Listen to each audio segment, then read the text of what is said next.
Good evening, everyone. I'm Lissy Bastien. It's great having you back with us.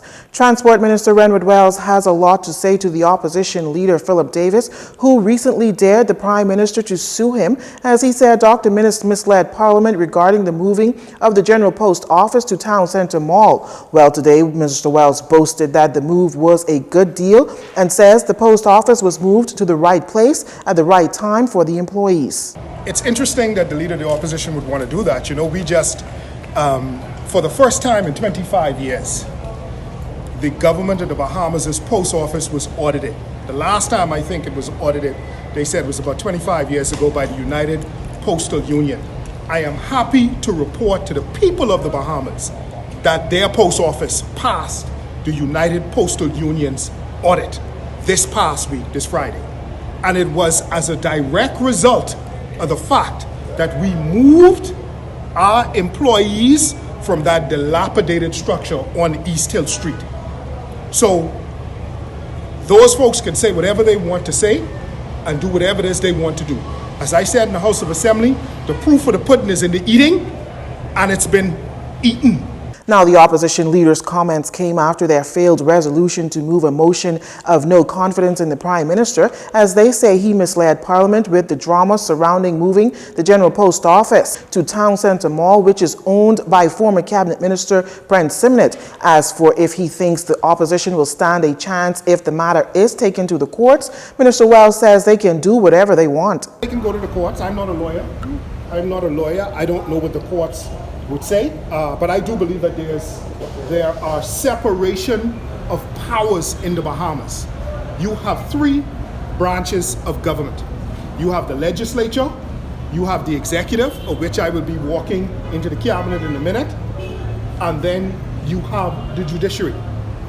The legislature listened to the resolution, we debated the resolution, and we moved that we have full confidence in the Prime Minister of the Bahamas. And even those who had not too flattering things to say either abstained in regards to at least one of the members, and the other voted for it. According to Minister Wells, as far as he knows, the courts usually stay out of Parliament's business. The Parliament is a separate branch of government, okay?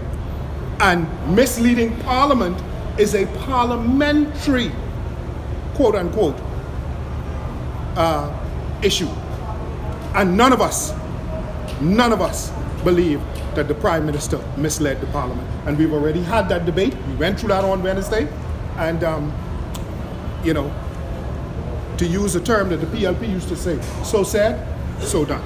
He added that a few tweaks still need to be made to the post office to keep it at international standards. However, the government awaits the results of the final audit in January.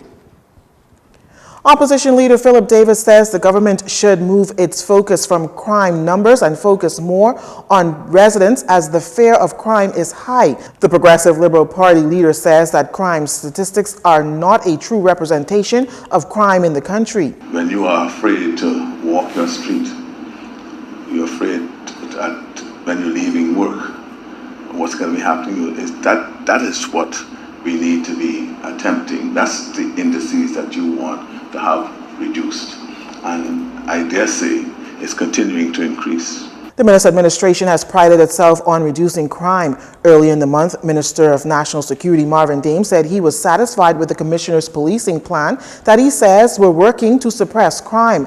However, Mr. Davis says although the F&M administration may be focused on murders, armed robberies and theft continue to increase as a result of desperation, some of which he believes are not reported. Commissioner of Police Anthony Ferguson recently stated that the increase in murders towards the end of this year was a result of the police force resources being stretched thin after the passage of Hurricane Dorian.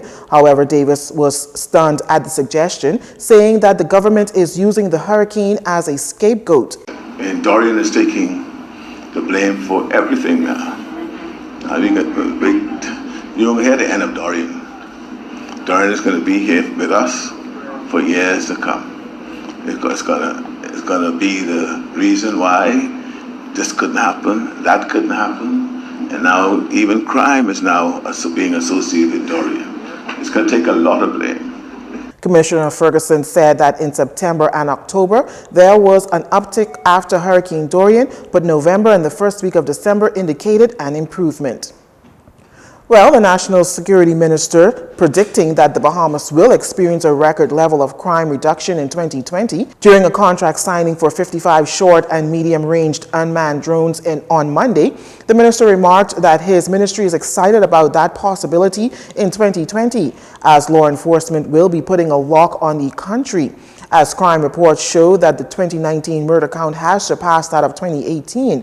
To help in combat such crimes, the government has invested millions of dollars into technological equipment. Earlier this year, the shot spotter and closed circuit television systems were introduced, and now the unmanned drones will also assist in the fight against crime. Mr. Dames added that in early January 2020, a contract will be signed for law enforcement officers to be equipped with body cameras. A robust team of police officers, he says, will be patrolling the streets soon. Education Minister Jeffrey Lloyd's throwing his support behind the decriminalization of marijuana. In fact, he says students at an early age are educated on the dangers of dangerous drugs, and he says that will change as law improves. We unfortunately have relegated a number of our young people to a life that is unfortunate for them in terms of employment, in terms of travel, as a result of this situation where they are found with a joint or two, and again, recreational quantities, and their life has really essentially come to a stop. I think it's a great move, to be considered by the government. I endorse the Prime Minister's sentiments entirely. I have said it many times over the years, and I look forward to when this could be potentially implemented. According to the minister, for too long, a number of young people have been subjected to an unfortunate life because they were caught with small quantities of marijuana. It will continue to evolve and amend the way our curriculum now evolves and amends, according to the information that comes to the attention of our subject secretaries or those who are responsible for various subjects. His comments shadow those of Prime Minister Dr. Hubert Minnis, who threw his support behind the decriminalization of the drug, adding that the government will move to adjust the necessary laws. You're watching JCN News. Stay with us. This segment of the news was brought to you by Alive.